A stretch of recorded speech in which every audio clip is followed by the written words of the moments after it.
નમસ્કાર, આપ જોઈ રહ્યા છો નેશન પ્લસ ન્યૂઝ. હું છું આપની સાથે હેતલ ભગત. વડોદરાના જ્વેલર્સની દુકાન માલિકને પોલીસનો કડવો અનુભવ થયો છે. સીએસ જ્વેલર્સની દુકાનમાંથી ઘરેણા ચોરી થયાના પુરાવા હોવા છતાં પોલીસ ફરિયાદ નોંધાતી નહીં હોવાના જ્વેલર્સે આક્ષેપ કર્યા હતા. વડોદરાના ગોત્રી વિસ્તારમાં આવેલા સીએચ જ્વેલર્સની દુકાનમાંથી ચોરી થઈ હતી. જ્વેલર્સની દુકાનમાંથી 12 લાખના ઘરેણાની ચોરી થઈ હતી. ગઠિયો જ્વેલર્સની નજર ચૂકવી સોના ચાંદીના ઘરેણા ચોરી ફરાર થઈ ગયો હતો. જો કે ચોરીની હજી સુધી ફરિયાદ નોંધવામાં આવી નથી. લક્ષ્મીપુરા જ્વેલર્સની ફરિયાદ નોંધાતી નહીં હોવાના આક્ષેપ થયા છે. ત્યારે જ્વેલર્સ લક્ષ્મીપુરા પોલીસ મથક ફરિયાદ કરવા અનેક ધક્કા ખાઈ ચૂક્યા હોવા છતાં હજી પણ પોલીસ દ્વારા ફરિયાદ લેવાતી નથી. સીએચ જ્વેલર્સમાં ચોરીની ઘટના દુકાનના સીસીટીવીના કેમેરામાં સમગ્ર ઘટના કેદ થઈ છે.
Battery full.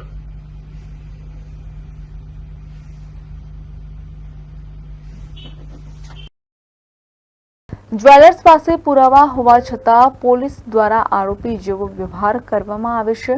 લક્ષ્મીપુરા પોલીસે કાયદાનો દુરુપયોગ કર્યો હોવાના આક્ષેપ જ્વેલર્સે કર્યા છે. જ્વેલર્સ ચિરાગ જાનીએ જણાવ્યું હતું કે પોલીસ એફઆઈઆર નહીં નોંધી આગળ રજૂઆત કરો કહી ધક્કા ખવડાવી રહી છે. આશરે 23 વખત ફરિયાદ લખાવા ધક્કા ખાધા છે તો પોલીસે જ્વેલર્સ પર પોલીસની કામગીરીમાં અડચણનો ગુનો નોંધ્યો છે.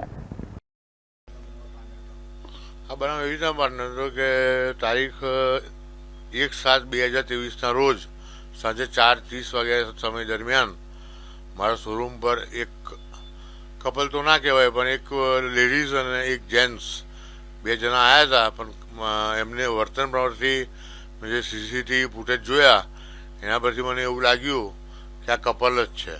એટલે એ લોકોએ પહેલાં જે લેડીઝ હતી એને ચાંદીના કડા માગ્યા નાના છોકરાના, અને જે પેલો લાંબો ચોર હતો એને ઉઠાંતરી કરી એને મને ભેરવ્યો અને મને કહે છે કે આ તિજોરીમાંથી આ કાઢો, તે કાઢો, પેલું કાઢો. કાચમાંથી મને બતાવતો હતો અને કાચમાંથી તિજોરીની અંદરથી મોટું બોક્સ દેખાયું.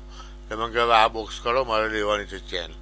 એટલે પછી મેં ઓલરેડી એમને બોક્સમાંથી આખું બોક્સ કાઢ્યું અને બધું બતાવ્યું.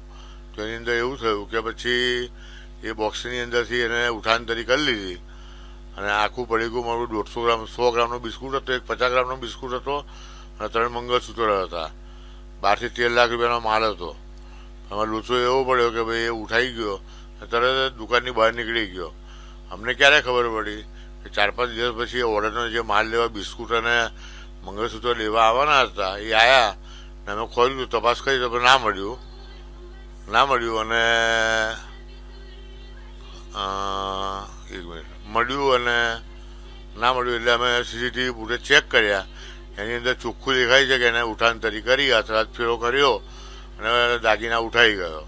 આ બાબતે મેં રજૂઆત પોલીસ સ્ટેશનની અંદર સીપી, આઈજીપી, ડીજીપી, ડીસીપી, પછી એસીપી અને લક્ષ્મીપુરા પીઆઈ 2023ના જે ચૌધરી મેડમ હતા અને રાહિલા મેડમને રજૂઆત કરી, અરજી આપી, આરટીઆઈ જ માગી, પણ કશું આપવાનું ના પાડી દીધું.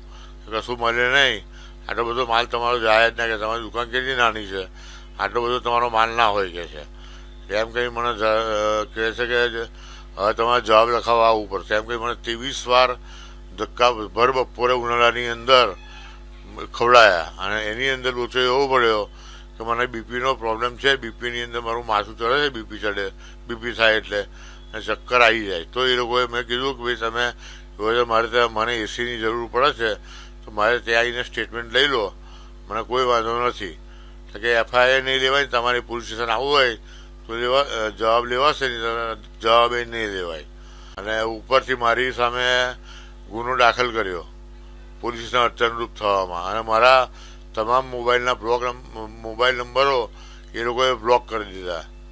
કારણ કે બધાના નંબર મારી પાસે હતા. હું વારંવાર ફોન કરતો હતો એમને કોક વાર, કે પછી એ લોકોએ મારા બ્લોક કરી દીધા અને ઉપરથી મારી સામે ગુનો દાખલ કરી અને મને 24 કલાક બેસાડી રાખ્યો. ચૌધરી સાહેબ અને રાહિલા મેડમ જે અત્યારે સુરત છે પીએસઆઈ તરીકે. હા, પુરાવા આપેલા ને, આરટીઆઈ માગી હતી, પુરાવા આપ્યા હતા. હા, બધું આખું પેનડ્રાઈવ જ આવ્યું હતું. બસ એ લોકોને કામ જ નતું કરવું મારું. એ કહે છે કે તમારી પાસે આટલો બધો માલ ના હોય કે. એસીપી સાહેબને જાણ કરી હતી, ડીસીપી સાહેબને જાણ કરી હતી. 5 થી 6 અરજીઓ મેં આપી હતી, પણ કોઈ રિપ્લાય તેથી આવ્યો જ નથી. ખાલી એ લોકો કહે છે કે ઉપરથી જવાબ લેવાનો આવ્યો છે તો જવાબ લેવા માટે મને 23 વખત બોલાયો અને હું 23 વખત ગયો પોલીસ સ્ટેશનની અંદર, લક્ષ્મીપુરા પોલીસ સ્ટેશનમાં. જેમાં પોલીસ સ્ટેશનની અંદર છાપરું નથી, પંખોય નથી અને ભર ઉનાળાની અંદર 11 થી 12 લાખ 13 લાખનો ખરો. અત્યારના ભાવ પ્રમાણે 16 થી 17 લાખ રૂપિયાનો થાય.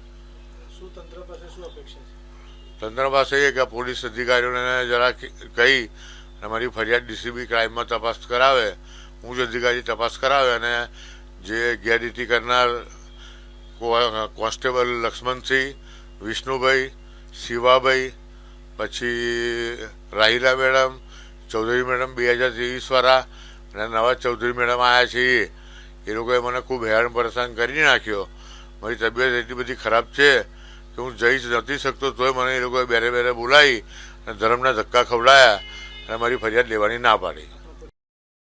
કેમેરામેન નવનીત પરમારની સાથે Satyam Nevajkar, nation plus news, Vadodara. સમાચારોના સતત અપડેટ મેળવવા માટે અમારી નેશન પ્લસ ન્યૂઝની યુટ્યુબ ચેનલને સબસ્ક્રાઇબ કરો, બેલ આઇકન દબાવો અને જોડાયેલા રહો ફેસબુક, ઇન્સ્ટાગ્રામ અને ટ્વિટર પર.